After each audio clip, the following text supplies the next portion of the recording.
नमस्कार शेतकरी मित्रांनो, मी निलेश वैद्य.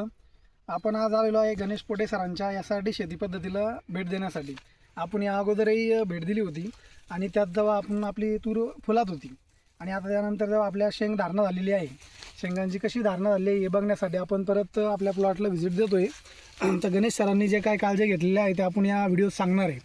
तर आता बघा, हे फुल आपण जेव्हा मागच्या वेळेस भेट दिली होती तेव्हा आहे ना, थंडीमुळं फारच आपल्या म्हणजे आता धुक्यामुळं आपल्या फुलांना फारच हानी बसली आणि त्यामुळं पण हानी बसूनही आता सध्या तुम्ही बघत असाल की ज्या तुम्हाला शेंगा वगैरे दिसत आहेत ह्या चांगल्या प्रकारे लागलेल्या आहेत.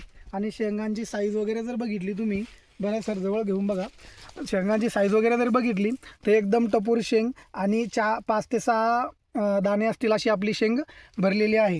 आणि याच्यात आपण मागे बघितलं होतं, फुलं जशा प्रकारे आलेले आहे लागलेले होते त्याच प्रकारे आपल्या शेंग धारणा झाली आहे. तुम्ही हे बघा कसं आपल्या शेंगा दिसत आहे.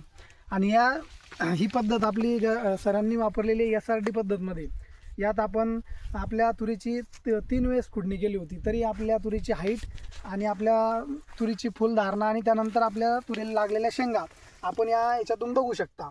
आपण याला कोणत्याही प्रकारचं खत वगैरे दिलेलं नाही आहे, तर बिगर खताचंही आपण इतक्या चांगल्या प्रकारे उत्पन्न घेऊ शकतो.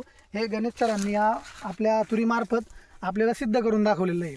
आणि आणखी शेतकऱ्यांचा कसा फायदा करता येईल याच्यावर त्यांचे नेहमी काही ना काही प्रयोग चालू असतात आणि जे पण ते प्रयोग करतात त्यात ते मॅक्झिमम किंवा बऱ्याच प्रकारे ते सक्सेस होतात आणि शेतकऱ्यांसाठी नवीन काहीतरी शोधून काढतात.